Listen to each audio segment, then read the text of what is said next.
Assalamualaikum warahmatullahi wabarakatuh.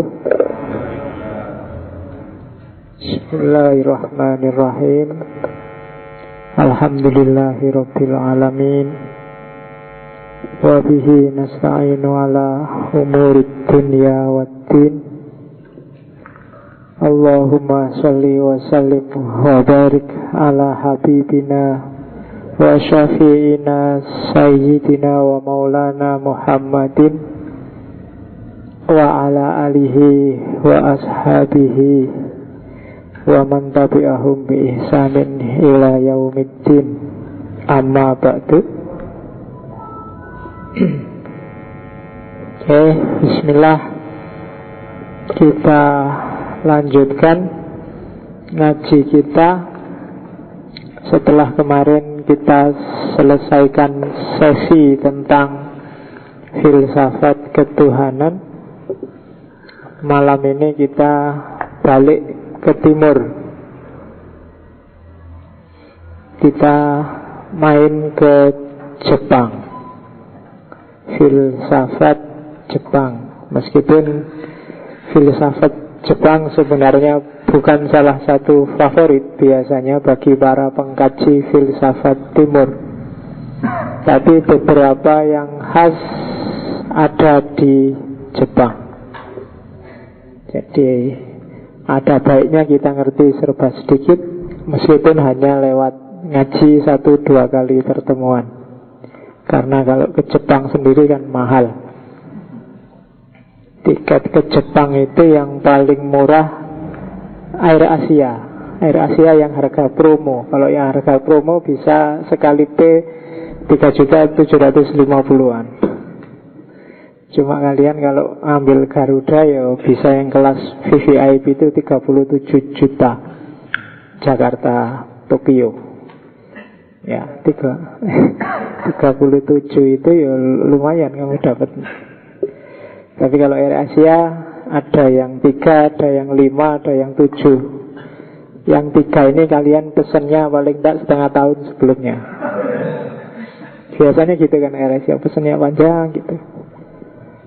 Ya dicoba aja sekali-sekali. Kayak para ulama zaman dulu itu loh, kalau nyari satu hadis saja bisa perjalanan berbulan-bulan hanya dapat satu hadis.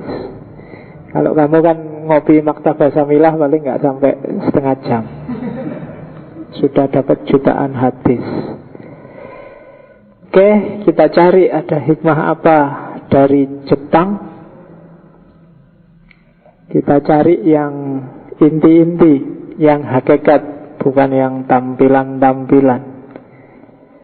Kalau yang Indonesia itu kan filosofinya luar biasa, cuma tampilannya biasa-biasa saja, bahkan cenderung agak inferior. Jadi kadang-kadang kita memang harus masuk ke balik realitas, ke balik penampakannya. Penampakan itu sering menipu. Jadi hati-hati sekarang yang rajin WA, rajin Facebook, rajin internetan. Ini kan berita itu kan tidak karu-karuan sekarang. Mana benar, mana salah, kalian pening luar biasa. Apalagi kalau baca debat-debat, baca wah, yang satu nuduh A, yang satu nuduh B, pikiranmu mesti bunek, tidak karu-karuan. Maka latihanlah bergerak ke balik yang kelihatan. Ya, kalau di dunia sufi banyak. Belum lama saya baca ada kitab bagus. Ini buku hariannya seorang sultan, meskipun ditulis orang lain. Judulnya Mudzakirat Sultan Murad. Itu dari Turki Utsmani, Sultan Murad ke-4. Jadi satu ketika sultan ini jalan-jalan belusuan, cuma malam-malam, nggak kepingin di syuting TV. Jadi tidak pengen banyak orang tahu, ya belusuan aja. Tiba-tiba dia lihat ada mayat di pinggir jalan. Banyak orang ngerti, cuma orang-orang cuek semua pada mayat itu. Akhirnya dipanggil salah satu orang lewat. Mas, anggap aja Jawa ya, manggilnya Mas. Bahasa Arab aku tidak ngerti panggilannya apa. Mas ini kok diem aja ya, orang sini ini loh ada mayat itu. Katanya yang dibilang di situ, biar aja Pak, itu orang ini pemabuk, kerjaannya suka sobonya kalau sini mungkin tiap malam ke Sarkem terus beli minuman keras terus mabuk, ngapain sih? Kita harus nolong-nolong, biar aja dia mati di situ. Katanya Sultan Murad, ya tidak bisa dong. Kalau memang dia muslim, walaupun yang terjadi ya harus kita rawat jenazahnya. Akhirnya Sultan memerintahkan, dah ini bawa pulang aja mayatnya. Terus diangkat, begitu nyampe rumah, istrinya ya biasa ketemu suaminya meninggal kan dia nangis-nangis. Terus kata istrinya, sudah kuduga akhirnya akan begini. Terus istrinya bilang, tapi kamu pasti masuk surga wahai wali Allah. Kan Sultan Murad kan kaget, ini orang kayak gini kok istrinya nangisnya lucu, ada wali Allahnya segala. Ya, waktu ditanya istrinya, lu sampean kok bisa bilang ini walinya Allah? Suami saya ini sebenarnya orang baik, cuma tiap malam dia beli minuman keras banyak-banyak, terus dibawa semua, terus dia pergi ke sungai, terus dibuang semua di sungai, sambil bilang, malam ini lumayan, aku meringankan dosanya orang-orang muslim dikit.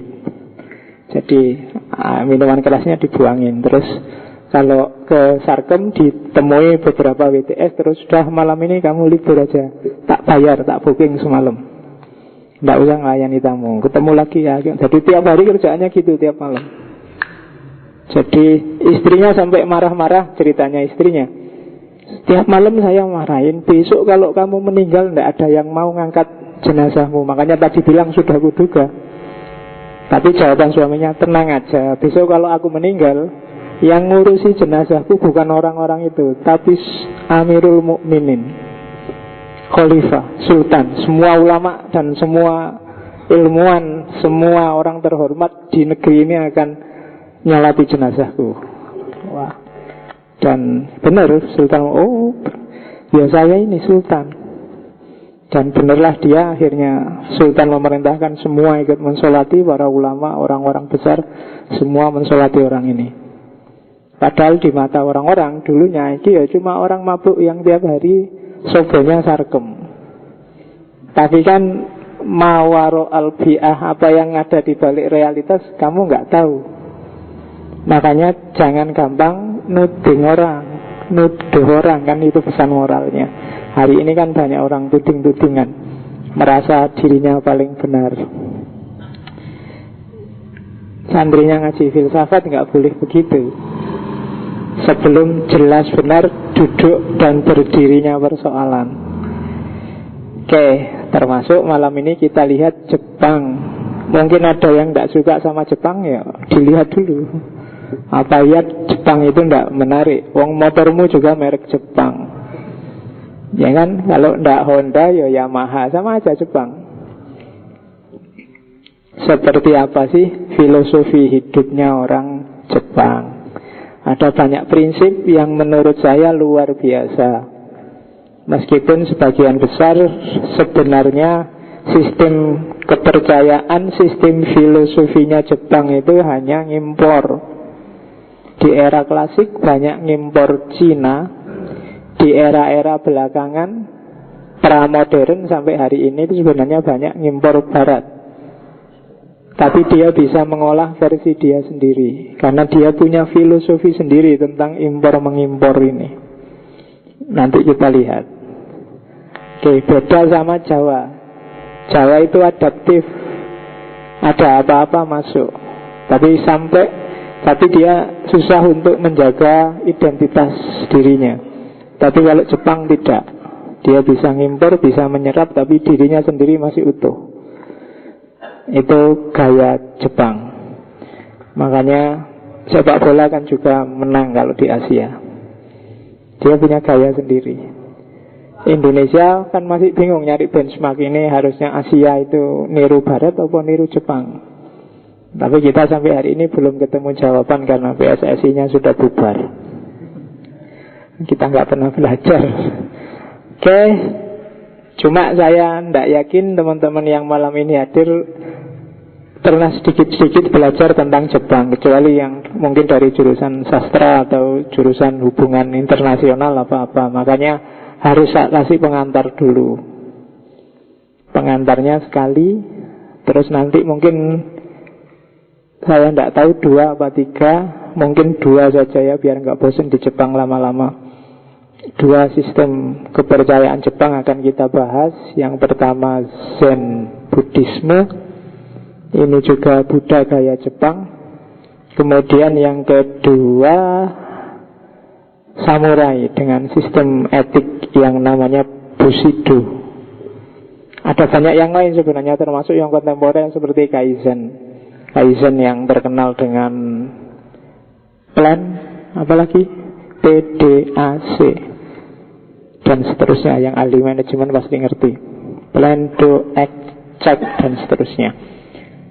Oke, kita kenalan dulu sama Jepang. Ada apa di Jepang? Orang kayak gimana sih Jepang itu? Kita lihat ya, pelan-pelan. Karena laptopnya kecil, saya harus pakai kacamata. Ya, sudah agak tua kelihatannya. Sudah diberi kelebihan oleh Allah, karena matanya sekarang plus. Ada lebihnya.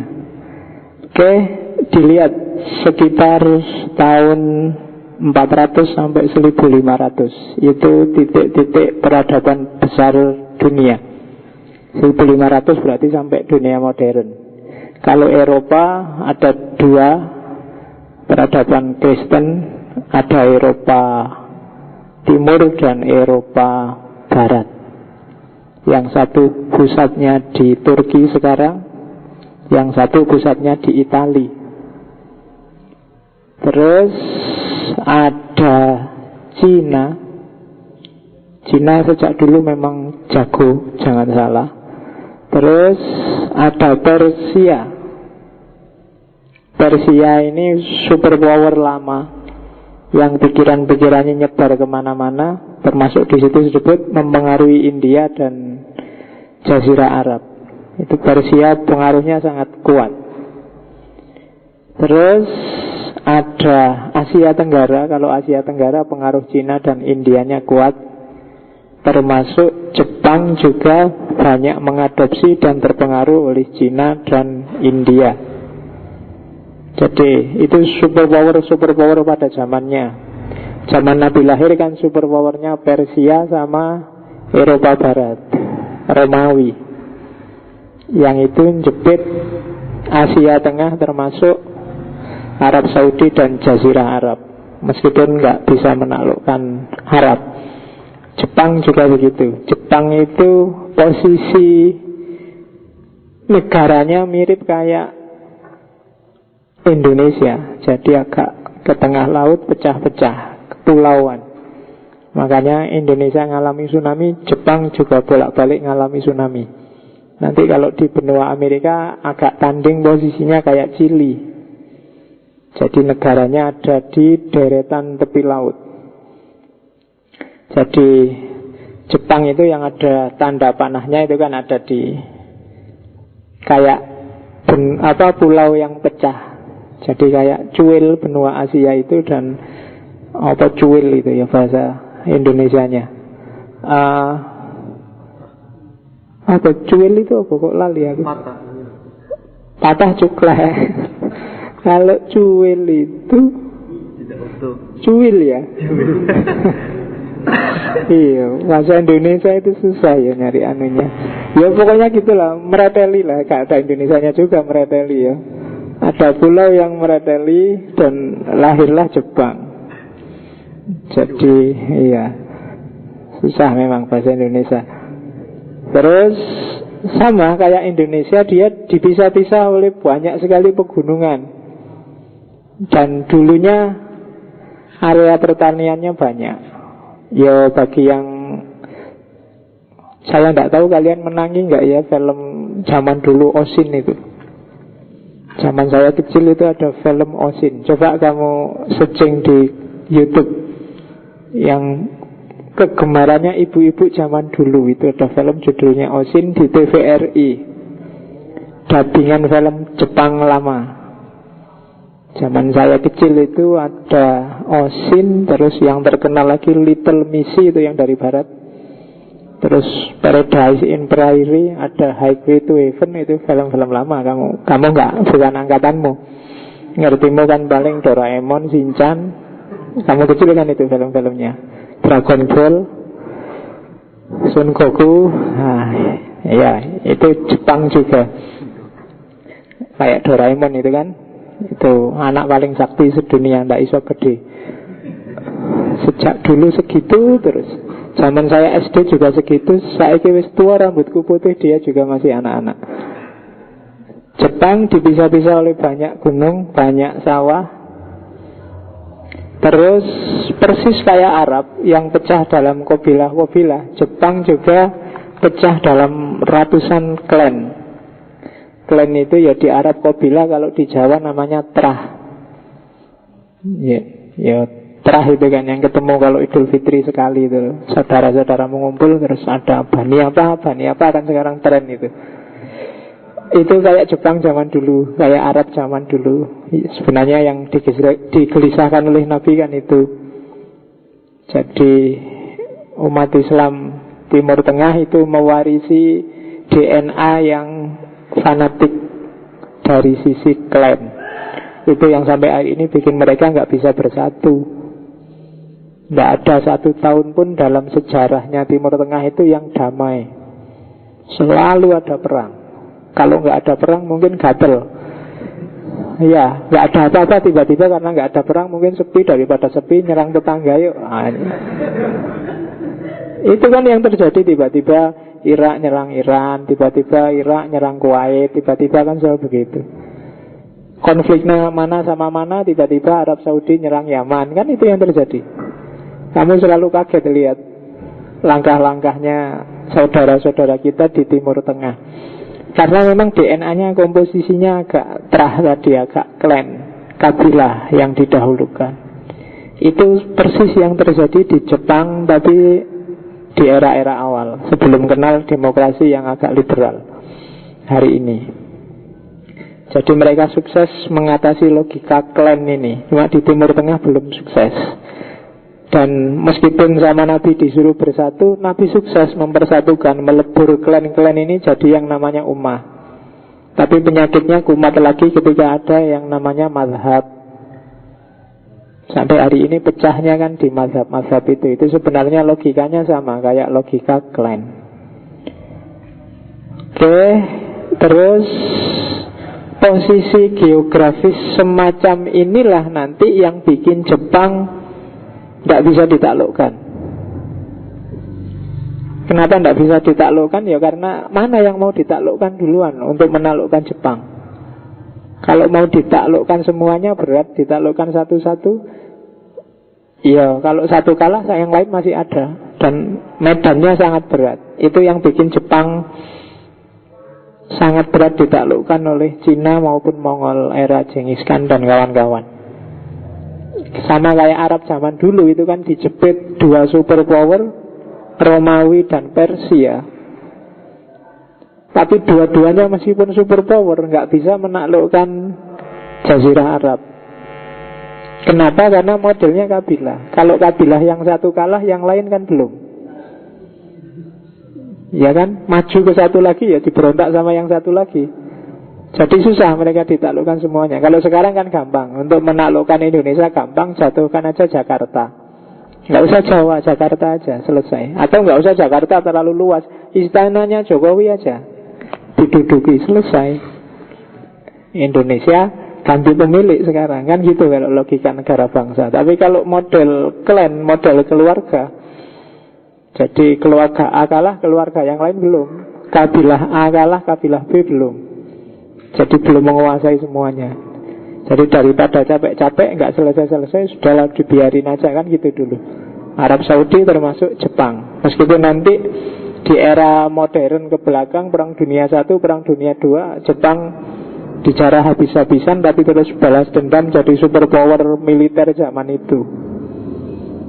Karena punya sistem pemerintahan yang luar biasa secara militer, sehingga mereka kuat. Ya meskipun agak terlindung dari ekspansi militer, tapi Jepang secara kultur banyak impor dari Cina. Ide, gagasan termasuk filsafat. Sehingga sistem-sistem filsafat besar di Jepang sebenarnya isinya cuma 3: tradisi lokal plus Buddhisme plus Konfusianisme dan segala macam variasinya. Jadi intinya cuma 3 itu nanti. Cuma diolah versi Jepang. Kayak Islam di Indonesia terus diolah jadi Islam Nusantara yang sekarang kamu peningkan lagi. Oke. Nah, Jepang yang terpencil ini punya religi khusus. Bagi yang studi agama-agama pasti pernah dengar istilah agama Shinto. Yo, gurune Wiro Sableng. Ya. Jadi Shinto ini kila juga sebenarnya pengaruh Cina kuat. To itu dari kata tao. Shin itu sama nanti pecahan kata dari Chan. Chan yang dari di Jepang nanti jadi Zen. Zen itu istilah Jepang untuk Chan. Chan itu ya nanti salah satu aliran spiritual di Cina. Zen sehingga melahirkan kombinasi unik namanya Zen Buddhisme. Kalau agama lokal itu agama Shinto. Ya, jenisnya Shinto itu politeistik. Isinya secara umum sama kayak saya jelaskan di sejarah Tuhan kemarin, cenderung animistik, yang disembah menghargai alam, tapi yang disembah nenek moyang. Yang nenek moyang ini lama-lama jadi dewa. Bagi yang suka baca komik Jepang, mungkin pernah lihat gambar ini atau simbol ini. Ini simbolnya agama Shinto. Saya tidak tahu yang ngaji filsafat ini suka baca komik apa enggak. Atau jangan-jangan komik itu dianggap haram. Ya. Saya ngertinya Jepang itu kebanyakan justru dari komik. Ada beberapa komik Jepang tentang samurai lah, tentang apalah yang tak baca dan dapat wawasan banyak dari situ. Jadi minggu depan kalau pas temanya samurai mungkin beberapa referensinya komik. Tidak apa-apa toh, yang penting kan di-enjoy aja, dinikmati aja, wawasan baru. Oke, terus Tuhannya sebenarnya kalau disebut Tuhan ya bisa aja, tapi mereka menyebutnya kami. Kami itu semacam kekuatan atau daya yang ada di balik alam semesta. Di balik setiap benda, setiap barang itu ada dayanya, namanya kami. Jadi modelnya politeis. Karena setiap barang ada kekuatannya yang disebut kami, maka Tuhannya jadi banyak. Biasanya politeis ini kemudian belakangan jadi panteis. Dan panteis ini yang punya persepsi bahwa all is God dan God is all. Kalau yang all is God itu biasanya disebut panteisme, tapi God is all biasanya disebut panenteisme. Itu nanti adanya di filsafat agama. Jadi Tuhannya namanya kami. Itu gambar-gambar yang menunjukkan kalau dikasih gitu berarti ada kaminya. Dan dewa tertingginya sebenarnya bukan dewa tapi dewi perempuan. Namanya Amaterasu. Dewi matahari, bukan dewa ya. Jadi perempuan, puncaknya perempuan malahan. Jadi ada ceritanya. Kalau di Jepang itu ada legenda bahwa Jepang yang seperti pulau yang mereteli atau pulau yang cuil tadi itu dibikin langsung oleh dewa tertinggi. Jadi dewa tertinggi sedang di atas kayangan, dengan legendanya begitu. Lihat ke bawah kok ada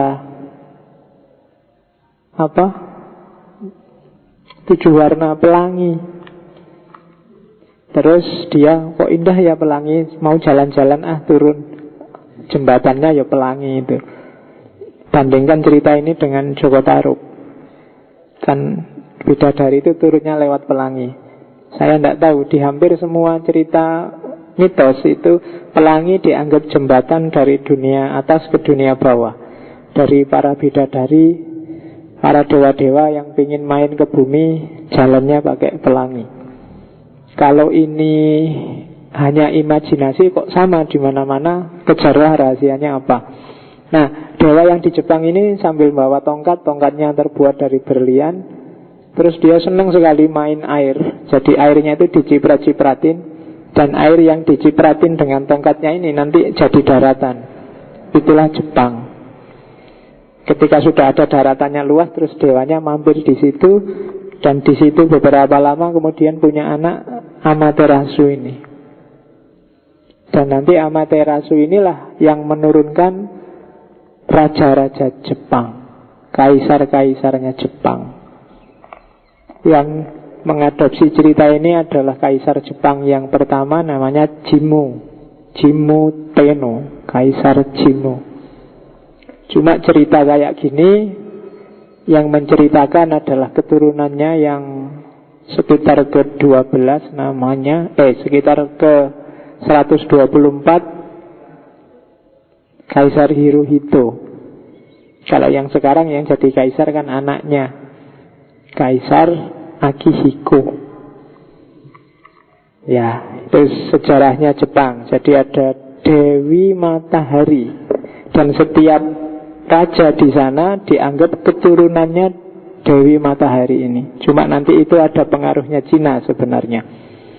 Oke, saya bolak-balik ngomong pengaruh Cina. Jadi gagasan bahwa kaisar harus ada, padahal semula cuma klan, itu adopsi dari Cina. Sebelumnya sih biasa-biasa aja, ketua suku ya ketua suku. Tapi sekarang muncul gagasan kaisar, itu pengaruh dari Cina. Dan biar dahsyat, kaisarnya dianggap keturunan Dewi Matahari. Terus ya, cuma bedanya karena tadi sentimen kesukuannya sangat kuat, maka kaisar Jepang ini tidak seperti kaisar Cina. Kalau kaisar Cina sangat powerful, menguasai segalanya, kaisar Jepang tidak sedahsyat itu. Tetap dia kalah sama ketua-ketua suku, ketua-ketua klan. Kadang-kadang kaisar hanya simbol saja. Jadi kaisar itu sifatnya simbolik. Kayak di Inggris hari ini itu kan kaisar hanya simbolik. Dia powernya power imajinatif. Sama kayak misalnya sekarang sultan. Ya untungnya sultan jadi gubernur. Kalau tidak kan kayak Solo, itu kan powernya power imajinatif. Jadi keraton tapi disubsidi oleh negara. Itu kan susah membayangkannya. Tapi Jepang juga begitu. Kaisar sering hanya jadi simbol. Penguasa sejatinya ya ketua-ketua klan ini. Oke, kita lihat lagi yang sifatnya sejarah. Kalau yang seni, arsitektur, musik, lebih banyak lagi yang diadopsi dari Cina. Ini bangunan Cina, yang satu bangunan Cina, yang satu bangunan Jepang. Mirip. Jangan dibandingkan sama Masjid Demak loh ya. Itu ornamennya agak mirip. Siapa tahu juga ya, telitilah. Terus kalau tulisan juga tulisan juga mirip kan. Cuma garis-garisnya kalau Cina agak tegas, kaku. Kalau Jepang lebih lentur. Tapi sama. Saya tidak tahu itu bacaannya apa. Ya wong ini cuma copy paste, dianggap aja tulisan Bismillah sama Alhamdulillah, itu aja. Ya. Jadi Chinese writing dan Japanese writing. Kalau ini gambarnya. Jepang kelihatan lebih halus, tapi Cina lebih unik, lebih khas. Sama-sama seni gambar. Kayak di film-film silat itu loh kan, kadang-kadang ornamennya kipas dikasih gambar itu. Kalau Jepang itu banyak mewarisi dari Cina. Terus sekitar pertengahan tahun 700-an Masehi, Buddhisme masuk dari Cina dan Korea. Karena tadi kan posisinya Jepang itu kan kayak pecahan dari Cina dan Korea. Dan dari situlah masuk Buddhisme. Cuma Buddhismenya kemudian ketemu dengan agama lokal, agama Shinto, dan campurlah Buddhisme dan Shinto. Ya, itu ada gambar panahnya itu. Di mana Korea, di mana Cina, dan di mana Jepang. Oke. Nah, contoh percampuran agama Shinto sama Buddhisme itu Zen Buddhisme. Kostumnya seperti itu. Nanti kita ada sesi khusus yang membahas ini. Sebenarnya di toko buku banyak yang sudah ngomong tentang Zen Buddhisme. Terus era kejayaan Jepang adalah sekitar tahun 794 sampai 1185. Namanya era Heian. Makmur, aman, Golden Age-nya Jepang. Itu era ini. Silahkan dibaca buku itu. Jangan khawatir tidak pakai bahasa Jepang, pakai bahasa Inggris. Ya, lebih mudah bagi yang bisa. Ya, The Tale of Genji. Terus, ya, di era itulah, ini kan tadi era 794 sampai 1185. Di era ini menonjol sistem feodalisme Jepang yang terkenal luar biasa. Jadi sekitar tahun 1000-an kekaisaran yang tadi keturunan dewa itu mulai melemah. Pemilik tanah yang lokal mulai berkuasa dan chaos. Jadi raja-raja kecil ini mulai bersaing untuk dapat power, tuan tanah. Jadi tuan-tuan tanah ini mulai jadi raja kecil-kecil lokal. Tuan tanah itu kalau di India namanya takur. Iya, takur itu baru saya tahu takur itu bukan nama orang ternyata. Itu namanya tuan tanah. Jadi kalau dia di sana jadi tuan tanah ya panggilannya memang takur. Bukan tuan takur ya. Takur itu sudah penghargaan pada tuan tanah. Kayak di sini mungkin Doro atau ya itulah panggilan penghargaan. Jadi takur bukan nama orang. Selama ini tak anggap kalau ada film India iki jenenge kok podo kabeh ya, manggilnya Tuan Takur. Yang dubbing juga berarti keliru. Ya manggilnya Tuan Takur semua. Nah ini pemilik tanah mulai bersaing. Lahir chaos, kejahatan di mana-mana. Petani dan orang kecil jadi korbannya. Kalau hari ini mungkin kayak maraknya begal. Itu pasti karena pemerintahannya lemah, banyak raja-raja kecil. Termasuk kasus kemarin di Lumajang itu kan karena ada raja kecil meskipun level kelurahan. Ya kan, level kelurahan ada raja kecil, dia punya pasukan yang terdiri dari para preman. Kan ceritanya kan sesederhana itu. Itu menunjukkan bahwa pemerintah di atasnya lemah sebenarnya. Mungkin sampai pusat juga lemah.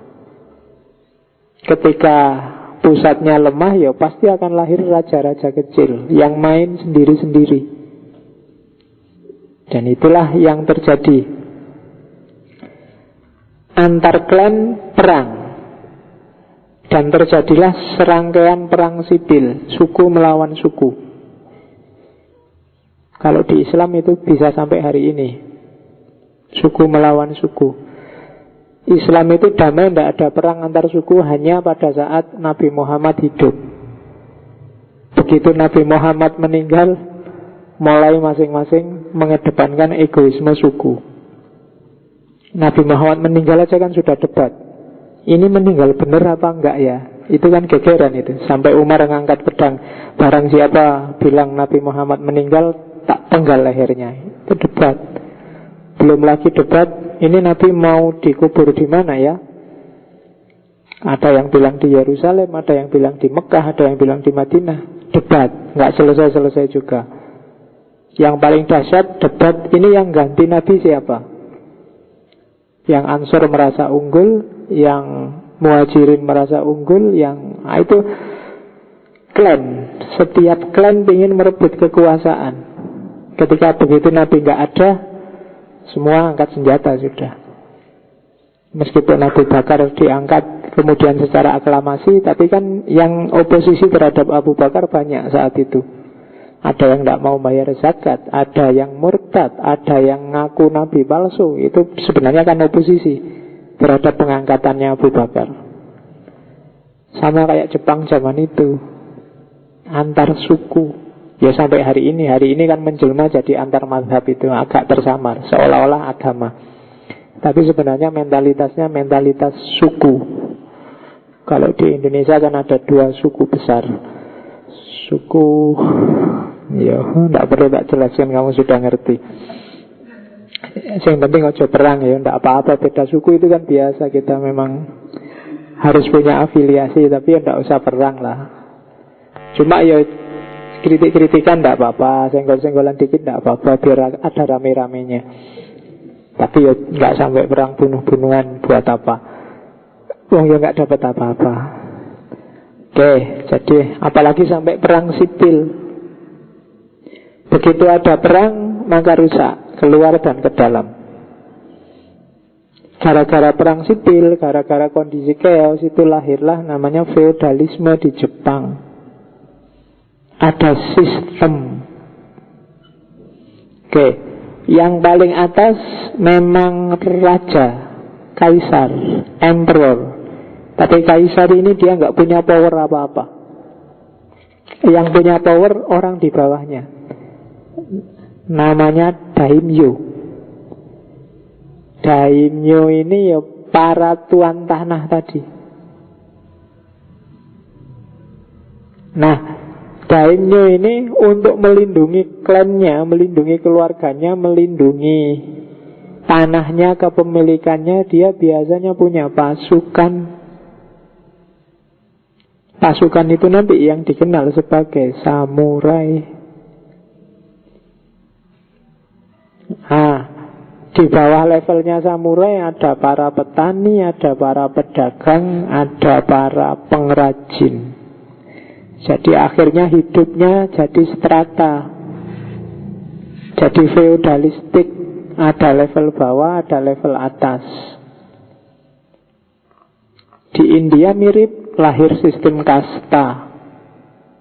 Di barat juga mirip, lahir sistem berjuasi. Ada kelompok berjuis, kelompok proletar, ada kelompok militer. Kemarin waktu kita ngaji kapitalisme, kritiknya makan kelihatan gimana feodalisme Eropa zaman itu.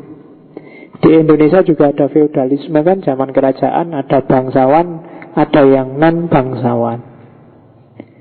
Kalau bangsawan itu kelasnya elit, yang non bangsawan harus manut pada yang di bawah bangsawan. Kan itu sistem feodal itu.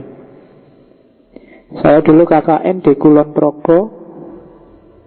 Di sana ada banyak janda-janda, sisa-sisa para bangsawan. Dan mereka senang jadi lungsuran, jadi sisanya para bangsawan itu. Karena begitu dia dikersake, apa dikersake itu ya, diinginkan oleh para bangsawan itu, status sosialnya naik. Kalau semula namanya Tulkiem biasa aja, begitu jadi mantannya sisanya bangsawan, namanya ada Raden Ayunya sekarang di depan. Karena dia berubah naik kasta jadi bangsawan. Dan jangan khawatir nggak laku, orang sana juga akan rebutan bekasnya para bangsawan ini. Kenapa? Yo, kalau di pondok namanya barokah. Kalau iya, karena keraton ya, pokoknya levelnya dia naik juga lah. Jadi keluarganya terangkat jadi bangsawan, terus naik juga dia jadi bangsawan. Iya, itu sistem yang namanya feodal.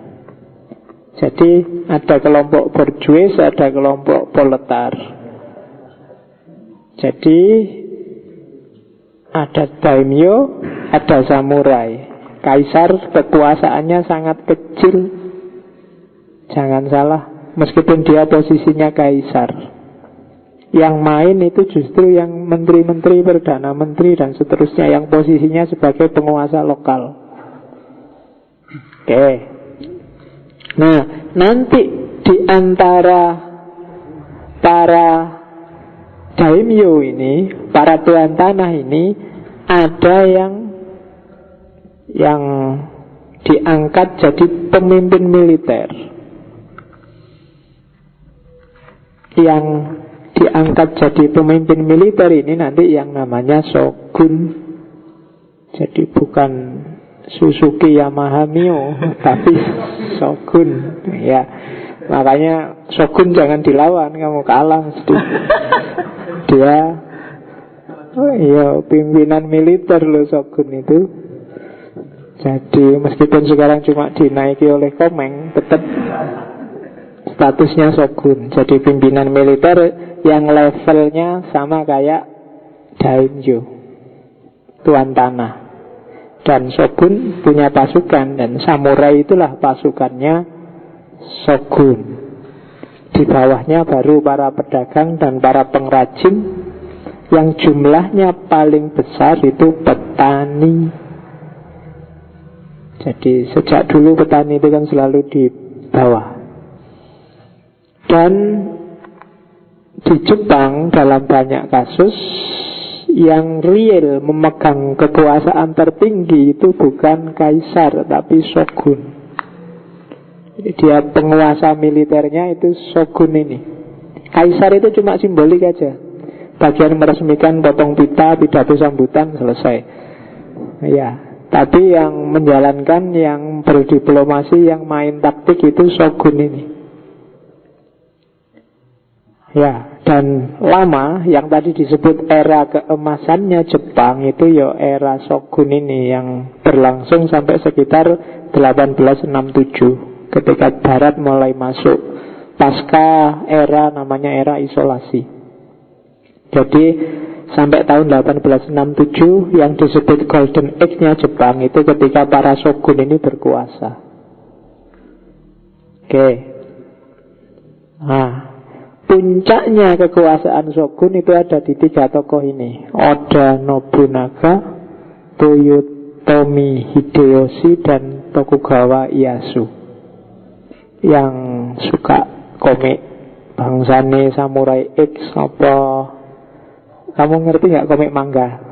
Nggak ngerti ya? Ya diwacolah sekali-sekali itu. Jangan cuma ngaji Al-Quran. Al-Quran sehari sekali, komik sehari 2 kali kan gitu. Oke. Yang paling terkenal di banyak cerita yang dikomikkan itu biasanya Oda Nobunaga. Ada Tokugawa Ieyasu, ya kalau nggak suka komiknya nonton filmnya lah. Ada Toyotomi Hideyoshi.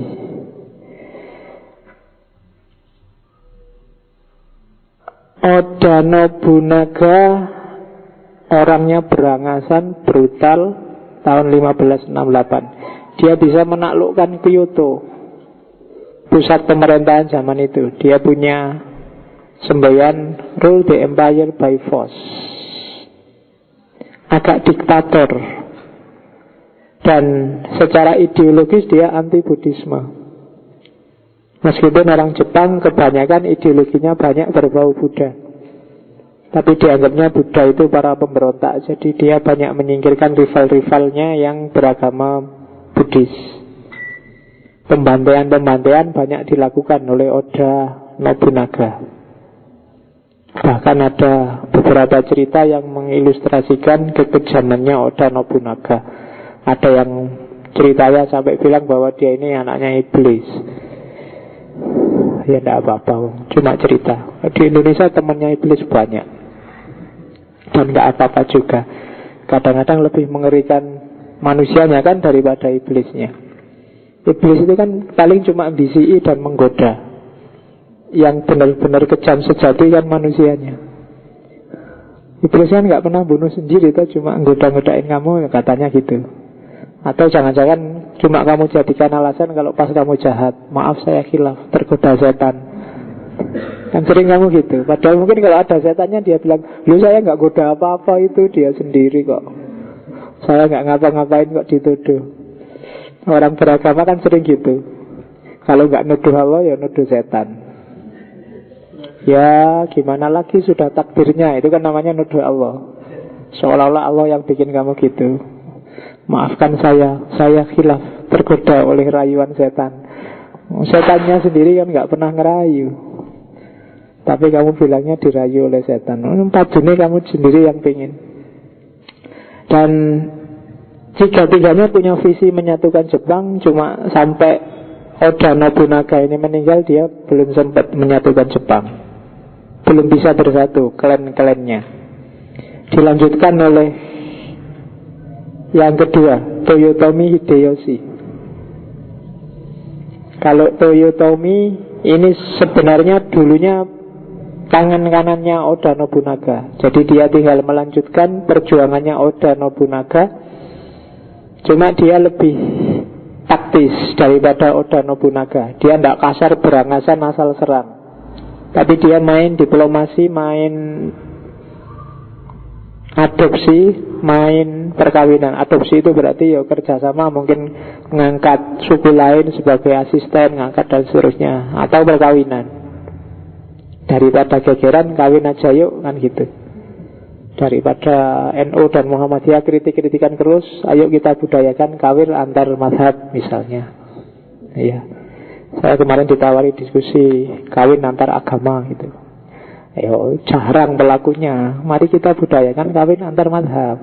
Jadi yang NU kawin Muhammadiyah, yang itu kan mungkin lebih unik gagasannya, lebih bisa jadi kerukunan daripada dialog. Bolak-balik dialog ya pancet.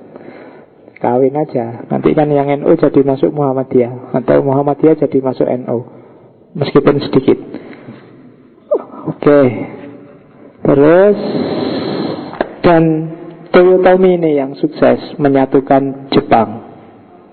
Meskipun dia jajal untuk menaklukkan Korea, tidak mampu. Kalah. Ya mungkin karena jarak, karena memang geografisnya kan kalau dari Jepang ke Korea harus nyebrang. Jadi belum berhasil menaklukkan kulit Korea, dia sudah meninggal. Yang ketiga, Tokugawa. Kalau Tokugawa ini yang paling terkenal dari 3 daimyo ini. Dia yang menyempurnakan kesatuan Jepang, pindah ibu kota ke Tokyo, dan lahirlah satu sistem suksesi kekaisaran yang namanya Tokugawa Shogunate. Yang inilah daimyo terakhir sebelum nanti Barat masuk. Dan Tokugawa Shogunate ini hasil inisiasinya Ieyasu, itu sekitar 250 tahun berkuasa. Baru setelah itu masuklah misionaris dan pedagang dari Eropa sekitar tahun 1500-an. Terus Tokugawa termasuk yang terbuka, sehingga dia belajar militer, belajar teknologi dan ide-ide baru. Jepang semakin jaya zaman itu. Cuma kemudian ada fakta, banyak orang Jepang yang dimurtadkan oleh para misionaris, banyak yang dikristenkan. Ini yang bikin Tokugawa marah. Katanya Tokugawa, oh ini bisa bikin budaya asli Jepang rusak. Orang akan melupakan tradisi asalnya Jepang. Maka terus dilaranglah agama Kristen oleh Tokugawa, dan orang tidak boleh memeluk agama Kristen. Kalau ketahuan memeluk agama Kristen akan dihukum mati. Dan terjadilah pembantaian besar-besaran terhadap orang-orang Kristen zaman itu di Jepang. Tuh, mumpung ada gambarnya. Ya, hari ini banyak gambarnya, lagi setengah ngantuk, tapi kamu nonton gambar aja. Terus Buddhisme wajib, selain Buddhisme haram. Jadi agama kalau dibangsakan nanti hasilnya kayak gini. Yang wajib A, yang haram di luar itu berarti haram. Persis kayak di Islam dulu ada kasus mihnah, Mu'tazilah. Padahal Mu'tazilah itu teologi yang sangat rasional, tapi begitu kesenggol politik jadinya gak rasional. Dia memaksakan ideologinya, setiap ulama harus Mu'tazilah. Yang tidak Mu'tazilah bisa dipenjara, disiksa, ada yang dieksekusi, ada yang dihukum mati, ada yang dicambui tiap hari, termasuk Imam Ahmad bin Hambal. Itu ketika agama senggolan sama politik. Sama kayak gini, ini mihnah versi Tokugawa. Jadi dia menguji apakah orang ini Buddhis apa enggak. Kalau sudah Kristen ya dipancung. Nanti yang suka nonton drama Korea apa serial Cina, bagian-bagian ini beberapa serial ada. Ketika penganut Kristen dikejar-kejar dan dibunuh. Oke, kalau di Indonesia tidak ada. Di Indonesia itu tidak ada resisten kalau ada sistem religi masuk. Khususnya di Jawa. Jawa itu apa aja boleh masuk, monggo. Dan orang Jawa tidak akan kaget. Disuruh ganti pun dengan ikhlas, tidak apa-apa ganti, wong cuma gitu aja, apa susahnya, mesti gitu. Itu khas Jawa. Jadi mau fundamentalis masuk, ayo tidak apa-apa, wong cuma jenggot aja kok. Mau liberal masuk, ayo tidak apa-apa, paling nggak diskusi. Itu khas Jawa. Jadi sangat terbuka, sangat lentur kalau orang Jawa. Tapi beberapa bagian Asia tidak selentur itu, kecuali kalau sudah politik. Nah, kemarahannya Tokugawa berlanjut. Terus semua pedagang Eropa, semua misionaris asing diusir. Kalau nggak pergi, tewas. Dimulailah era baru yang disebut politik isolasi. Jadi Jepang mengakhiri semua kontak dengan asing. Tidak butuh orang luar negeri, kita bisa mencukupi diri kita sendiri. Sekitar abad 17, tahun 1639. Ketika di barat mulai lahir modernisme, Jepang justru menutup diri. Tidak mau barat masuknya nanti-nanti saja. Kalau masuknya sekarang merusak budaya kita. Ya, kalau ini jadi isolasi sekitar 200 tahun. Jadi 200 tahun hidup mandiri. Maka jangan kaget kalau Jepang itu sekarang luar biasa. Jadi tidak tergantung sama sekali dengan, apalagi barat dengan tetangganya aja enggak. Politik isolasi. Jadi termasuk kapal-kapal asing itu tidak bisa diusir. Kalau sama Jepang zaman isolasi. Ya, dia secara ilmu ekonomi akhirnya jadi kuat, jadi mandiri, jadi sehat, dan susah untuk dijajah. Sudah kayak Belanda masuk ke Indonesia kan pertamanya bukan niat jajah, tapi niat dagang lewat VOC. Tapi begitu niat dagang ini berubah jadi niat untuk jajah, kan Jepang, Belanda gampang, orangnya sudah ada di sini semua, tinggal yang semula pasukan pengawal dijadikan pasukan untuk jajah, selesai. Dan itu tidak terjadi dengan Jepang di era ini loh ya. Jadi dia kuat, dia mandiri. Nah, terus muncul restorasi, namanya restorasi Meiji. Ketika kekuasaan Tokugawa melemah pelan-pelan, kemudian dia mau hancur, terjadi namanya restorasi Meiji, dan masuklah barat. Kalau dalam sejarah biasanya disebut peristiwa kapal hitam. Kenapa disebut peristiwa kapal hitam? Karena barat awal yang masuk ke sana itu menggunakan kapal-kapal yang warnanya hitam. Mulailah Jepang kenalan dengan gagasan-gagasan filsafat modern. Yang paling menonjol dari filsafat modern yang masuk di sana adalah utilitarianisme dan Darwinisme. Cuma bukan Darwinisme yang biologis, tapi Darwinisme yang sosial, bahwa masyarakat itu berkembang secara evolutif. Dan yang kedua, tentang kedaulatan rakyat dari Perancis. Dua gagasan ini merombak secara radikal tatanan model kekaisaran, model kesogunan Barat di Jepang.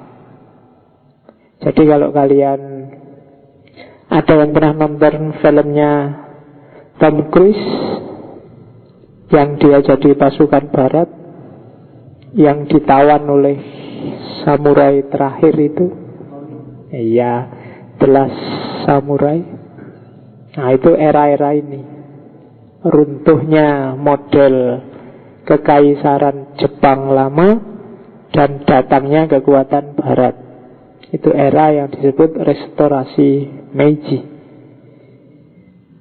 Oke, terus itu settingnya ya, setting kesejarahannya Jepang. Tak minum dulu, sudah dongeng hampir 1 jam aku tentang Jepang.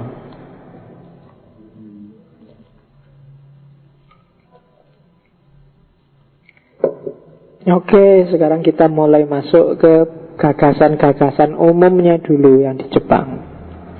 Paling enggak kamu sudah mulai kenal seperti apa Jepang. Enggak cuma dari referensinya Miyabi dan kawan-kawan. Ya kamu sih mau akrabikan itu aja sih, mau eling-eling. Ganti yang lain lah, ganti shogun apa samurai. Masa Miyabi terus. Oke, ya. Oke, kita lihat. Orang Jepang ini unik. Banyak orang Jepang yang double agama. Jadi kalau disurvei, ini survei tahun 92. Ini saya susah menerjemahkannya, jadi berdasarkan data Depdiknasnya Jepang, Departemen Pendidikannya Jepang. Tahun 92 ya, sekitar 120 juta rakyat Jepang, yang 100 juta Shinto, 95 juta ngakunya Buddha, 1,5 juta Kristen, sisanya agama yang lain. Itu kalau dijumlah double itu.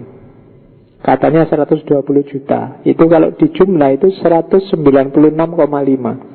Belum kata-kata sisanya itu. Sisanya itu sisa dari mana? Wong itu sudah lebih. Ini tak terjemah letterlek loh ya. Kan data Depdiknasnya Jepang. Jadi dari situ kelihatan bahwa lebih 80% sebenarnya orang Jepang itu bisa punya agama double macam-macam. Jadi kalau ditanya mungkin jawabnya sesuai situasi dan kondisi. Mungkin tiba-tiba jawab Buddha, tiba-tiba jawab Shinto, atau kalau repot-repot ya jawab aja Kristen. Oh, sesuai siapa yang tanya, mungkin bisa gitu. Urusan ritual gampang lah. Yang penting percaya pada Tuhan, mungkin gitu kan. Sekarang mulai banyak, mulai marak.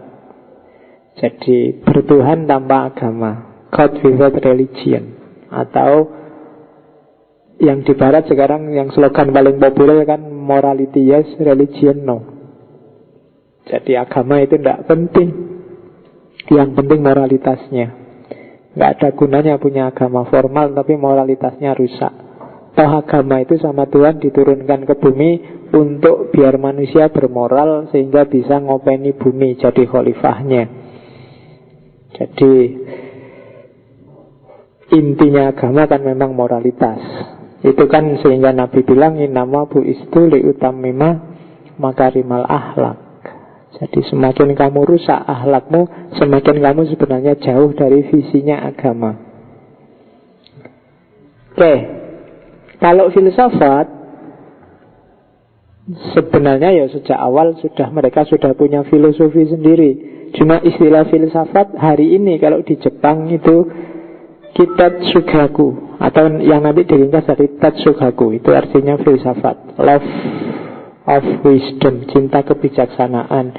Yang merumuskan istilah ini namanya Nishiyamane, tahun 1862. Jadi Love of Wisdom itu kalau bahasa Jepangnya Kitat Sugaku. Orang sana sekarang ringkesnya menyebutnya Tetsugaku. Jadi bahasa khas Jepang. Jadi filosofi kalau di Arab kemudian jadi hikmah, kalau di Jepang jadi Tetsugaku. Di Indonesia tidak berubah apa-apa, jadi tetap jadi filsafat.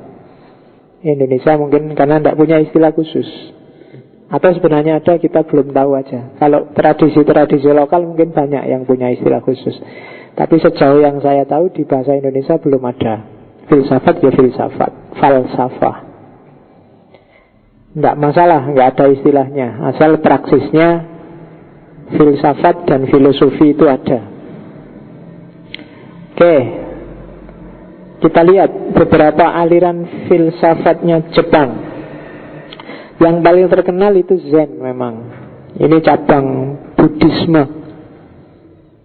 Tekanannya sama seperti semua filsafat timur yang lain, harmoni batin. Makanya di hampir semua filsafat timur ada anjuran orang untuk semedi. Kalau di Jawa disebut topo broto, kalau di Islam disebut tafakkur muhasabah. Karena orang tidak bisa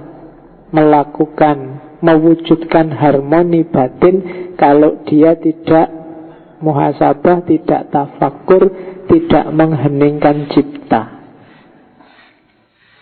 Jadi mengheningkan cipta itu bukan mendoakan para pahlawan yang telah gugur, tapi membuat akal, pikiran, nuranimu hening, tidak sibuk oleh apapun, sehingga jernih membaca realitas. Itu gunanya mengheningkan cipta. Jadi tidak usah nunggu upacara mengheningkan cipta itu. Kalau memang kalian ingin hening, heninglah. Hentikan semua aktivitas yang mengacaukan batin. Jadi kalau di banyak teknik semedi itu biasanya jangan dipaksa berhenti, tapi biarkan aja datang, terus capek pergi sendiri semuanya. Biarkan aja datang, capek pergi sendiri, dan akhirnya hening. Kalau kalian paksa untuk pergi, biasanya malah tidak pergi. Kayak kamu, aku tidak pengen mikir kamu, aku tidak pengen mikir, ayo malah ada di situ terus. Tidak usah dipikir kayak gitu, flow aja kayak minggu lalu Karen Armstrong itu, mengalir aja. Dan nanti kalian akan sampai pada titik hening. Itu yang di banyak agama timur disebut semedi. Syukur-syukur kalau pagi kalian bisa latihan ini, hening sebentar sebelum bangun, atau setelah sholat subuh lah kalau ada waktu, kalau nggak tidur lagi. Ya semacam muhasabah, tafakur, mengheningkan cipta sebentar. Kecuali kalau kalian subuhnya jam 7, itu urusan lain. Ya, kayak biasa nih. Oke, aliran Zen akan kita perdalam mungkin minggu depan. Jadi saya nggak perlu ngomong banyak. Ada 2 golongan besar. Yang pertama Soto Zen. Soto bahasa Jepang ya, bukan bahasa Indonesia. Ya, iya, nanti kalau satunya Soto Zen, jangan-jangan satunya Rawon Zen. Nah, iya, Soto Zen sama Rinzai. Jadi Soto Zen ini biasanya yang menjalankan para petani, para pedagang, pokoknya kelas-kelas yang bukan militer, kasta-kasta pekerja. Sementara yang aliran Rinzai itu biasanya untuk kelas penguasa dan militer. Orang kenalnya Zen Buddhisme. Kalau di Cina namanya Chan, C-H-A-N. Kalau ada yang berminat silakan main ke toko buku, banyak. Buku-buku tentang Zen biasanya berisi cerita-cerita yang menarik. Kayak buku-buku Sufi itu kan yang menarik kan karena cerita-cerita para walinya. Zen Buddhisme nanti banyak buku juga isinya kayak begitu. Itu aliran pertama. Aliran kedua Amida. Amida ini ya cabang Buddhisme juga. Cuma yang isinya agak mix dengan Buddhisme Cina. Dia biasanya punya 2 patung, satu patungnya Buddha, satu patungnya Kuan Im, dewinya Sun Gokong itu. Dan yang ketiga patung Dai Sisi. Nanti ada gambarnya, silakan di surfing di Google. Yang satu lambang kebijaksanaan, yang Dai Sisi lambang kemurahan itu Dewi Kuan Im. Dan objek utamanya itu patung Amida, Buddha. Jadi ini Buddha versi Jepang. Oke. Buddha versi Jepang ini banyak yang memeluk karena tidak jelimet. Kalau Zen agak rumit pikiran-pikirannya. Terus Nichiren Sosu. Ini juga sekte Buddha. Jadi Nichiren Sosu ini semacam pemurnian. Jadi semua yang bau-bau lokal, bau-bau Jepangnya agak dibuang. Ini purifikasi model Buddhisme Jepang. Terus silahkan dibaca sendiri nanti. Terus Yoshida Shinto. Ini mix antara Buddha dengan Konfusianisme. Jadi Konfusianisme plus Buddha plus Shinto. Lahirlah namanya Yoshida Shinto. Sama kayak Islam dan Hindu di India jadi Sikh. Sama kayak Islam dan agama lokal Jawa yang melahirkan Islam kejawen. Nah ini Shinto yang agama lokal Jepang plus Buddha plus Konfusianisme. Mungkin zaman dulu mirip, ketika Hindu dan Buddha datang ke Jawa, lahirlah agama Hindu-Buddha versi Jawa, yang Tuhannya disebut Siwa Buddha. Nah, itu kan khas, karena Siwa itu ya miliknya orang Hindu, tapi di Jawa Siwa dimasukkan Buddha, jadi Siwa Buddha. Jadi agamanya Majapahit itu agama Siwa Buddha. Ini agama mix, mirip kayak Yoshida Shinto. Terus Neo-Konfusianisme juga berkembang dengan aliran-aliran itu. Sebenarnya secara umum alirannya 2. Yang pertama tekanannya pada moralitas, yang kedua tekanannya pada penguasa.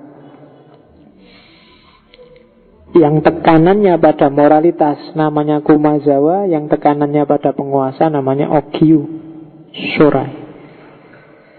Oke, saya agak cepat ini karena minggu-minggu depan mungkin kita bahas lagi yang aliran-aliran.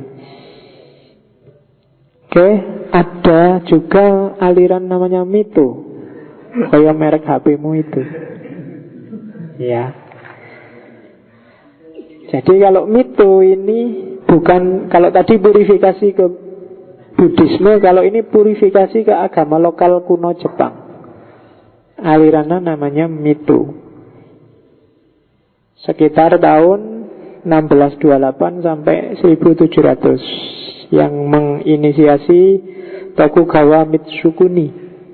Nah, jadi ini aliran kesekian yang ada di Jepang. Semoga nanti nggak ada aliran Smart Friend. Iya, karena kalau Smart Friend sudah 4G nih, kalau Mito kan belum. Oke. Yang aliran-aliran minggu depan kita jelajahi, khususnya yang Zen Buddhisme sama Samurai Bushido. Ada beberapa, ini tak kasih contoh aja. Filosofi lokal dari religi lokalnya Jepang yang sampai sekarang masih hidup. Yang pertama ada filosofi, ini contoh aja biar kalian ngerti kenapa Jepang itu sampai segitunya. Ada filosofi namanya Mottainai. Mottainai itu anti mubadir. Ini luar biasa orang Jepang. Saya baca bukunya tentang Mottainai itu, subbab-subbabnya itu kayak gitu. Misalnya kalau makan tidak boleh sisa. Maka orang Jepang itu kalau makan nasi misalnya, sisa satu aja harus diambil dimakan. Nggak boleh menyia-nyiakan makanan. Menyia-nyiakan makanan mubadir. Kalau makan-makan hewan yang rela mengorbankan dirinya untuk kita. Seperti ikan itu kan makhluk hidup yang mengorbankan dirinya untuk kehidupan kita. Mereka harus kita hargai, dimakan semuanya, nggak boleh ada bagian yang dibuang. Kasihan mereka loh, sudah mengorbankan dirinya, kamu cuma nyuwil sedikit terus nggak jadi makan, buang. Dan itu bagi mereka tantangan. Jadi mereka akan menyesal luar biasa kalau melakukan hal yang mubadir. Anti tas kresek. Iya, mereka punya teknik bungkus sendiri namanya furosiki. Furosiki itu kalau diterjemah dalam bahasa Jawa namanya buntelan. Ya.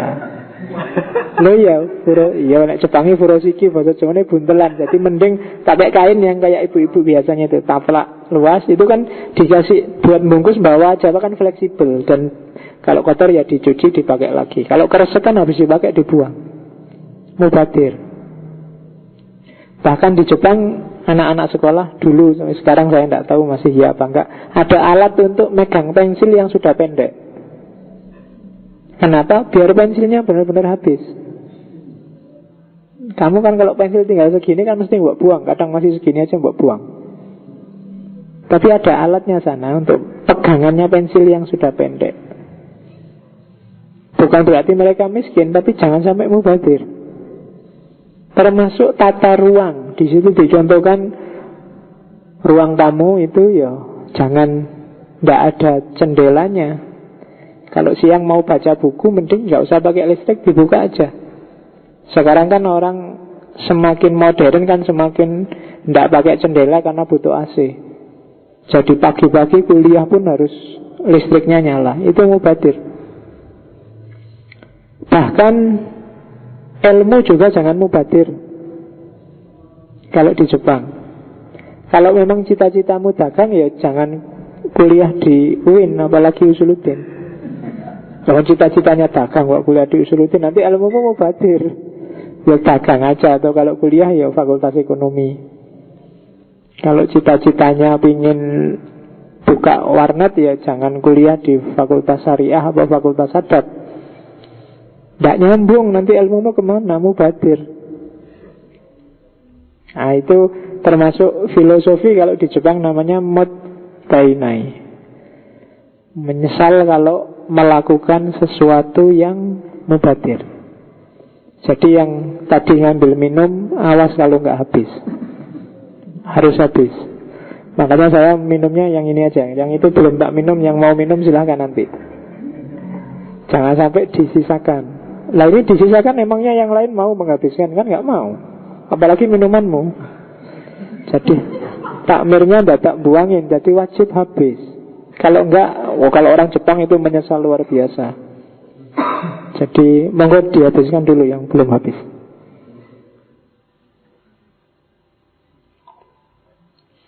Oke. Jadi ini contohnya.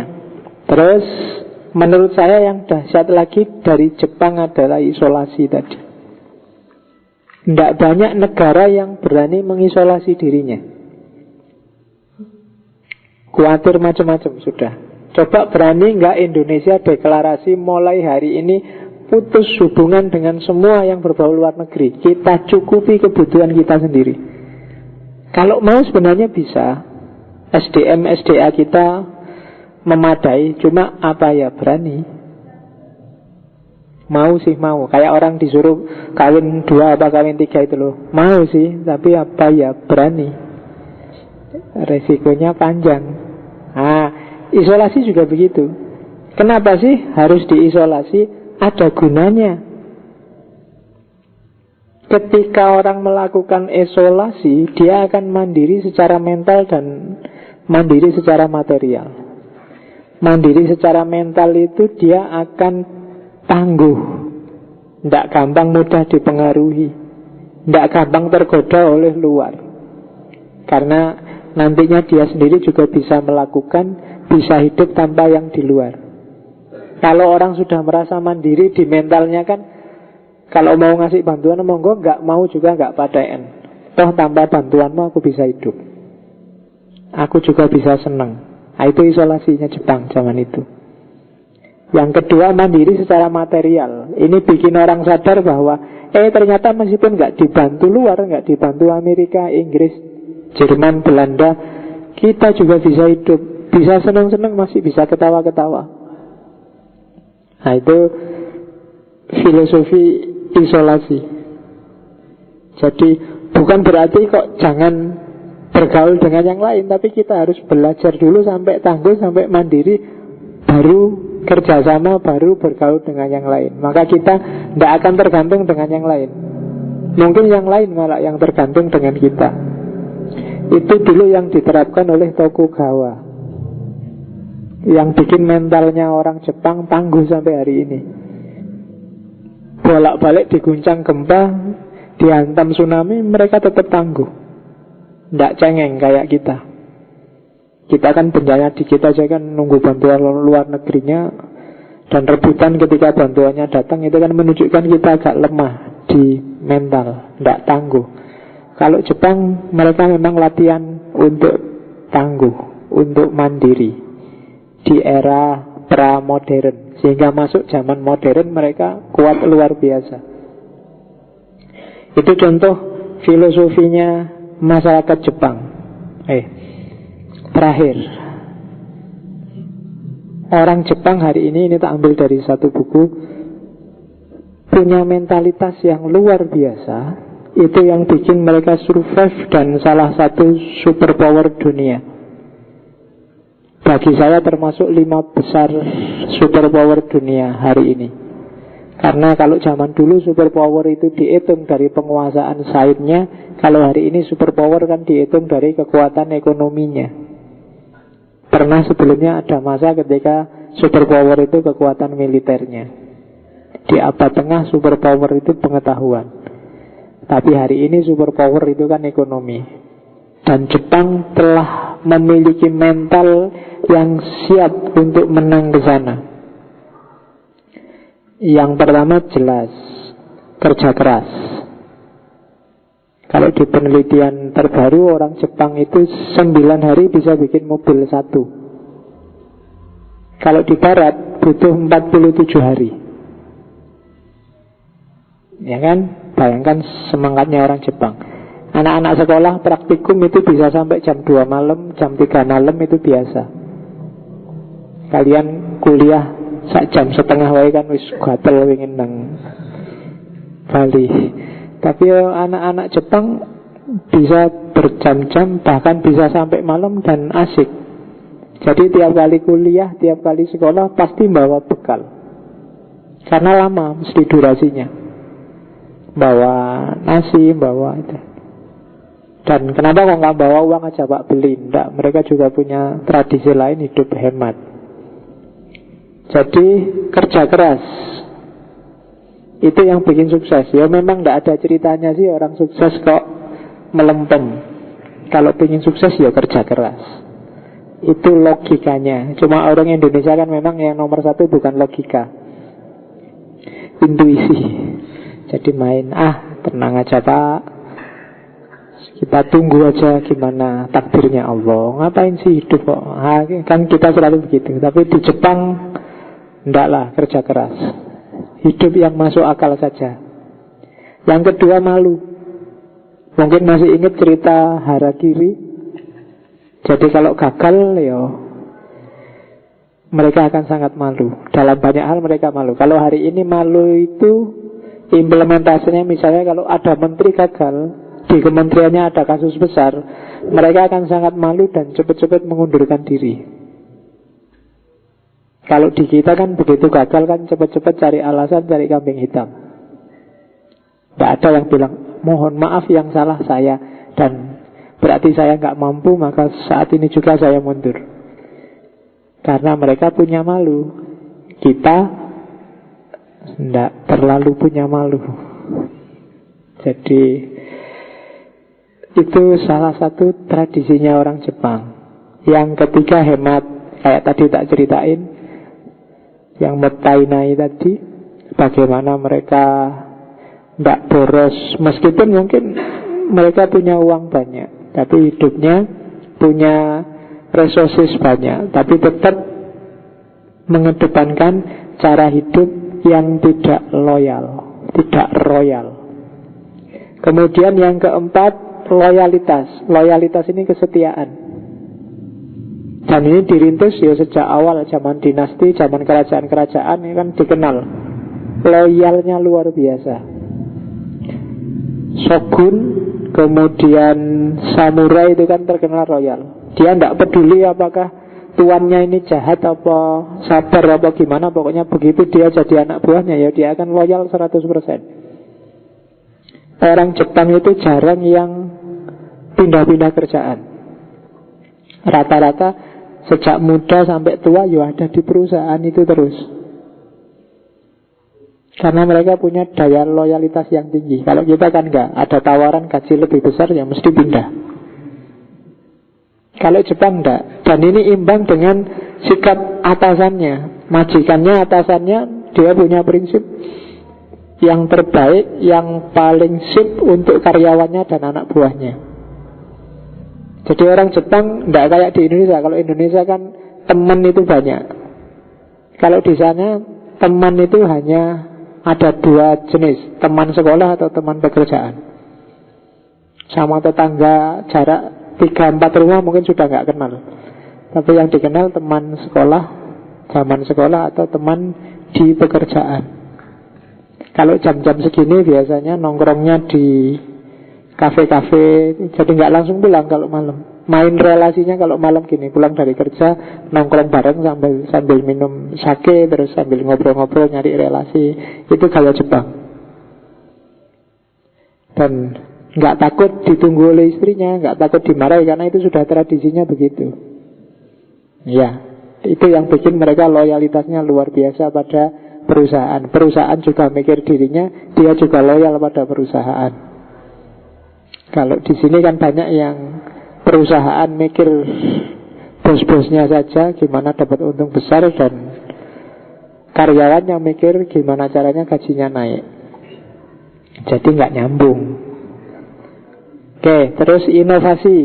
Iyalah, hari ini kan mana ada produk yang berkualitas. Cina terkenal luar biasa, tapi kan orang lebih melihat kualitas ada pada Jepang. Kalau Cina kan cuma fotokopi. Inovasi ada pada Jepang, pantang menyerah. Dan ini yang luar biasa yang saya tahu, budaya bacanya sangat tinggi. Jadi kalau orang nunggu bis, nunggu kereta, ada siswa nongkrong di taman, itu jangan dibayangkan, meskipun sana mungkin teknologinya luar biasa, yang dipegang bukan HP, gadget, dan WA. Ya, paling enggak ya koran, majalah, atau buku. Atau seandainya buka gadget ya membaca, bukan main sosial media. Itu yang saya tahu, budaya bacanya sangat tinggi. Itu yang bikin mereka survive. Bandingkan sama kita. Mungkin kamu sudah lulus S1 aja, paling bukunya sak deret, isinya nggak ada 10. Itu pun yang dibaca nggak semua. Ada yang beli buku dilihat sampulnya aja sampai kamar dibolak-balik, terus ditutup lagi ditaruh. Karena nggak ada tugasnya dosen yang tentang itu, ya surat diwaca belas bukunya. Tapi kalau di Jepang budaya bacanya kuat. Itu yang bikin masyarakatnya gampang dipush untuk maju. Semakin orang wawasannya luas kan lebih mudah untuk dikandani, untuk dinasihati. Tapi semakin wawasannya sempit, semakin susah dikasih tahu. Karena dikasih tahu itu tidak enak, merasa digurui itu tidak enak. Makanya biar kalian gak digurui ya, wawasannya harus luas. Jadi kembangkan budaya baca. Kerjasama kelompok juga harus kuat. Jadi kerjasama kelompok itu ada peribahasa, satu orang Amerika melawan satu orang Jepang. Itu satu profesor Amerika melawan satu profesor Jepang, itu menang profesor Amerika. Tapi 10 profesor Amerika melawan 10 profesor Jepang, akan menang profesor Jepang. Karena mereka terbiasa kerja tim. Secara satu-satu mungkin kalah, tapi bareng-bareng kita kuat. Nah, itu visinya orang Jepang. Jadi mereka makanya tidak terlalu banyak tokoh single individual yang sangat terkenal dari Jepang, tapi negaranya bisa maju. Jadi tokoh ini dari Jepang, tokoh itu penemu ini dari Jepang jarang. Tapi coba lihat produksi IT-nya, luar biasa. Bandingkan sama Amerika yang punya Steve Jobs, punya Zuckerberg, punya itu kan single-single fighter, single-single tokoh banyak. Atau Islam zaman dulu ada Ibnu Sina, ada Al-Farabi, itu kan single-single fighter. Tapi kalau di Jepang jarang kalian nemu itu. Makanya di Islam hari ini kan ya susah nyari yang kayak gini, karena budaya kerjasama kita lemah. Kita sudah pecah duluan gara-gara klan-klan tadi kan, kobilah-kobilah tadi. Kalau nggak bisa kerjasama ya majunya susah. Itu yang terjadi sama kita hari ini. Kerjasama kelompoknya lemah. Dan yang terakhir mandiri. Di antara budaya yang paling enak bagi anak mudanya sebenarnya Indonesia. Karena di banyak negara di luar itu seumur kalian ini hampir SMA itu banyak yang sudah mandiri. Sudah keluar dari rumah, entah berjuang gimana caranya bisa hidup. Kadang kalau kepepet beneran ya minta uang ke orang tua, tapi nanti dibayar, dianggap utang. Jadi budaya semacam itu banyak hidup di luar, baik di Eropa maupun di beberapa negara Asia yang sudah maju. Kalau kalian kan kadang sampai S2 masih nunggu kirimannya bapak. Ya itu kan agak tidak enak diomongkannya, tapi ya kenyataannya begitu. Mau gimana lagi.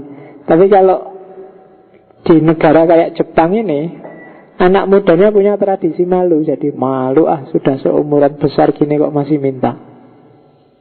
Nah, saya tidak tahu, kita memang agak kecil kemaluannya. Ya, jadi tidak terlalu besar. Kalau orang sana mesti sudah malu luar biasa itu. Tapi kan ya budaya itu kayak gitu ya. Di sini kan memang budayanya masih seperti ini. Jadi anak-anak bahkan sampai kawin kadang masih dompleng sama orang tua. Jadi ada yang sudah punya anak juga masih gerombol di rumahnya orang tua. Itu kalau orang Jepang malu. Tapi orang Indonesia mangan orang mangan sing penting kumpul. Jadi ora apa-apa, sing penting iso guyu bareng-bareng wis aman. Kan gitu. Tapi kalau di luar ndak. Kamu pergi jauh-jauh ndak apa-apa, asal mandiri. Kamu keluar negeri sendiri mungkin mikir, nanti di sana nggak bisa ngomongnya, nanti di sana itu. Kita kan lemah di sisi itu, di sisi mentalitas untuk mandiri.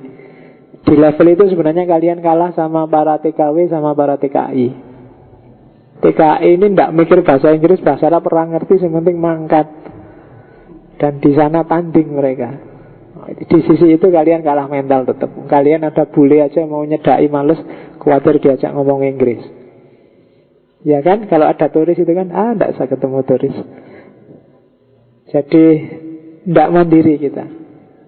Kuliah tidak mandiri, sampai kawin nggak mandiri, sampai punya anak nggak mandiri. Dan orang Indonesia kan cenderung punya visi, dia tidak pingin bahagia, dia tidak bahagia, tidak apa-apa, yang penting anaknya bahagia. Itu yang bikin susah.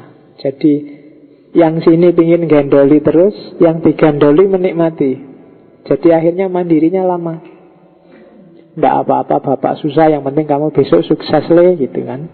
Besok kamu juga gitu punya anak, saya tidak susah, tidak apa-apa, yang penting anakku sukses. Anakmu besok juga gitu, akhirnya tidak ono yang sukses kabeh. Iya kan, semuanya nanggung. Jadi besok kalau bapakmu ngomong gitu, sudahlah pak, sampean sukseslah dulu. Gampang, kalau saya kan masih lama umurnya, sampean sukses, nanti saya juga akan sukses. Jangan ada korban mengorbankan. Wis ndak apa-apa, aku ndak sekolah ndak apa-apa, yang penting kamu sekolah. Yo nek iso ya bapak ya sekolah. Cuma karena sudah telat umurnya ya ndak jadi sekarang. Tapi besok kamu juga gitu, ndak harus pakai semboyan, ndak apa-apa, yang penting anakku besok. Yo kamu dan anakmu sukses dua-duanya. Itu untuk melatih mental mandiri. Jadi problem kita di Indonesia hari ini mental. Banyak mentalitas yang harus dibangun. Kita kebanyakan mentalitasnya mentalitas nuntut, tapi males kerja keras. Mentalitas tidak punya malu. Mentalitas hedonis, tapi kalau dibilang hedonis nggak mau. Padahal HP-nya tiap bulan ganti. Ya kan, baju nggak mau yang jelek. Sepatu masih bisa dipakai, merasa sudah jelek karena dianggap sudah out of date. Ya kan, saya punya teman dari Singapura itu, dia anaknya konglomerat, luar biasa kaya, tapi HP-nya masih HP level-level Nokia 3310 itu. Suaranya masih tangting-tangting gitu, yang bikin telinga gatel itu kan. Yang kalau suara buanter lagi, enak-enak ngobrol, suaranya buanter. Tapi no problem bagi dia. Kalau dia mau, dia bisa beli Samsung S12. Rumana ya. Lo maksudnya pesan khusus ke pabriknya Samsung buat aku sendiri yang lo maksudnya. Kalau dia mau, tapi kan dia tidak pesan kayak gitu, dan dia melepaskan diri dari dukungan orang tuanya sejak muda. Jadi dan dia sukses dengan bisnisnya sendiri dan bisa. Yang itu jarang saya temukan di Indonesia. Indonesia itu biasanya mentalnya, seandainya muncul ide pingin bisnis pingin itu tapi manja. Manja itu mungkin bisnis 2-3 hari, ini kok tidak ada yang beli, nggak ada harapan sukses, tutup kan mesti gitu kamu. Bubar mesti gitu. Tidak tangguh mentalnya. Jadi 1 bulan nggak laku-laku, terus nggak kejual, sudahlah berarti nggak jodoh gitu aja kan teorimu. Jadi wassalam. Ya kayak kamu ikut MLM itu loh, suwi mensuksesi kan gitu. Kok ya yang presentasi kok enak banget, seolah-olah cepet jadi kaya raya sukses dengan MLM. Tapi ditunggu nggak nyampe-nyampe, kapan lagi bubar kan selalu gitu. Ya kan? Ya di samping memang kamu ketipu MLM, tapi sebenarnya menunjukkan mentalmu tidak tangguh. Loyalitas apalagi. Kebanyakan kita oportunis, milih yang menguntungkan dan menyenangkan. Itu bagi saya problem. Karena logika hidup itu kebanyakan bukan logika nyari enak, tapi logika puasa. Barang siapa mau puasa, dia akan ketemu nikmatnya buka puasa. Yang bisa menahan diri sebentar, dia akan menemu hasilnya dari menahan diri tadi. Kalau enggak, ya enggak. Rumus hidup kebanyakan itu. Tapi kebanyakan di antara kita enggak mau kalau disodori puasa. Sudahlah, enggak usah internetan dulu, baca buku dulu. Enggak usah ngobrol dulu, ngaji-ngaji lah sebentar. Enggak usah. Tapi kan kita berat kalau disuruh yang kayak gini. Jadi kita tidak punya mentalitas puasa. Mentalitas kita adalah mentalitas pesta. Di Indonesia apapun jadi pesta. Bencana alam pun jadi pesta. Orang dapat musibah jadi pesta. Ya kan? Buktinya ya rame-rame pingin nonton. Saya pernah rame-rame hanya pingin nonton Lumpur Lapindo. Itu 2 bis besar. Loh iya kan, luar biasa orang Indonesia itu. Orang dapat bencana kok malah ditonton. Kan jadi pesta. Iya, itu penyakit kita selanjutnya. Jadi mentalitasnya mentalitas pesta, bukan mentalitas puasa. Dari yang kayak gini susah untuk berkreasi inovasi. Untuk inovasi harus ada puasanya. Dan orang yang mentalitas pesta itu pasti gaya hidupnya konsumtif, tidak produktif. Hanya bisa mengkonsumsi. Dan jangan kaget, konsumen itu disetir oleh produsen. Produsen pingin apa, dia yang nyetir kamu. Produsen sepatu akan nyetir kamu, ini loh sepatu paling out of date. Sepatu paling up to date. Out of date ngomongnya lo ngantuk ini. Jadi jangan pantang menyerah, tidak gampang ngelukro. Apalagi yang budaya baca ini. Bacalah semuanya, jangan tanggung-tanggung. Hari ini orang milih-milih kalau baca. Yang garis keras, yang dibaca yang keras-keras, yang lain dianggap liberal dan gak mau baca yang liberal. Yang liberal juga gitu, dianggap pokoknya sing fundamentalis itu ndak mutu, dan dia ndak mau baca buku-buku kayak gitu. Terus yang pro PKI baca buku-buku yang pro PKI saja, yang anti PKI dibaca yang anti PKI saja, menganggap semua wacana yang beda dengan dirinya itu salah. Jadi semakin miskin bacaanmu, semakin gak mungkin kamu inovatif. Semakin kamu gak inovatif, ya semakin kamu jadi konsumen. Dan masyarakat konsumen adalah masyarakat yang disetir oleh para produsen, para pemilik modal. Dan kalau sudah kamu tidak mandiri, ya tidak akan bisa kerja kelompok. Wong kamu sendiri tergantung. Dan ini sebenarnya mentalitas yang sangat kita butuhkan, yang sudah dikembangkan duluan oleh orang Jepang, bahkan sejak era pra-modern, sekitar abad 16, 15, 14, seperti tahun-tahun yang tadi disebut sebelumnya. Jadi nanti kita lihat minggu depan tradisi spiritualnya Jepang, Zen Buddhism. Kemudian satu lagi tradisi pantang menyerahnya Jepang, sistem etikanya yang nanti disebut Bushido, yang dimiliki oleh para samurai. Syukur-syukur bisa sedikit nyinggung tentang ninja dan Naruto. Iya kan, itu sebenarnya nyambungnya ke situ nanti. Iya, andalanmu kan Sasuke. Oke, saya kira itu. Ada yang mau tanya Kak? Kemarin ada yang tanya.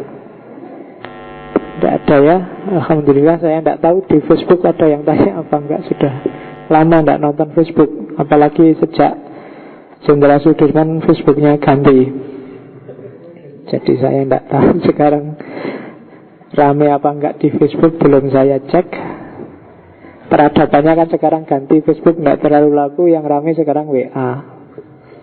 Yang bikin capek saya karena saya harus menghapusi postingan di WA, kan sehari itu bisa ratusan. HP ku kan masih HP lama, jadi isinya terlalu banyak, puyeng sendiri HP-nya. Iya. Kalau ada berita panjang orang bikin cerita itu alamat wis.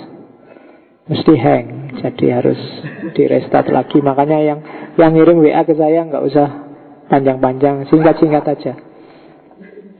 Ya wis, misalnya tak datang apa enggak usah dikasih prolog panjang-panjang. Tak mengingat malam ini ada macam-macam soal alamat itu wis. Ya, jadi HP lama kan gitu. Karena itu tadi mandiri, tapi hidup hemat ya, puasa untuk menutupi bahwa sebenarnya janjinya ya males. Oke, ketemu lagi minggu depan dengan Zen Buddhisme. Saya akhiri sekian. Kalau nggak ada yang tanya, wallahul muwaffiq wal afu minkum wallahu a'lam bissawab. Wassalamualaikum warahmatullahi wabarakatuh.